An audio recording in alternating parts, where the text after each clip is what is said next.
Ungqongqoshe omusha wezezimali ezobeka induku yakhe ebandla ngenkathi izwe libhekene nezinselelo eziningi ezinqala kakhulu kubandakanya ukuntenga kwezomnotho izinga eliphezulu lokwentuleka kwemisebenzi nobupha okubhebhezelwa umphumela wokhuvethe kanye nokucikiza kagesi ngezinga elingakaze libone emlandweni wakuleli.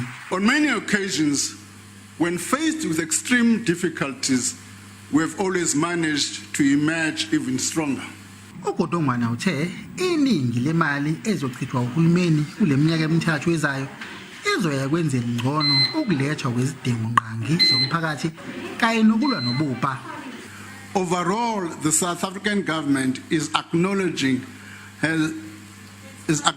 as having one of the most comprehensive and expansive social security system in the world. uGodongwana uthi imali yesibonelelo sokhuvethe edume ngokuthi u350 kaRamaphosa izoqhubeka kuze kube sekupheleni kwenyanga kaMarch ngonyaka ozayo kube kusaboniswana ngokulethwa kweBasic Income Grant. Maya nokwenyuswa kwemiholo yabasebenzi bahulumeni ungqongqoshe uGodongwana uthi uhulumeni uzimisele ukugcina izivumelwano sokwenyusa imiholo ngezinga elingu1.5% okwavunyelwa ngayo nezinyunyana ezinyangeni ezinhlanu ezidlule.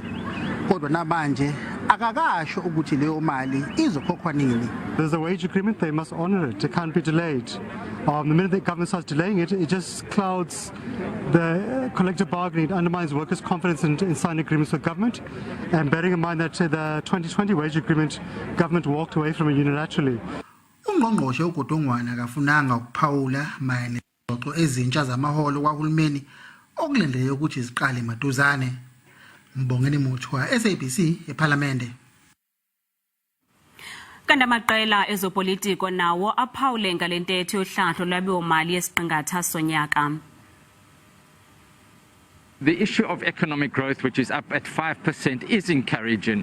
There is a slight good news from the budget that was presented in February. That is the economic growth. And of course, we see tax collection is up by 120 billion on the commodity boom. That is encouraging. One of the biggest problems currently is that our expenditure is out of control. And the adjustment budget does not really curb expenditure, especially with regards to the public wage bill. And it is still out of control. The finance minister has spoken about the issue of, debt service costs, and particularly where he talks about the debt now touching almost 4 trillion rand.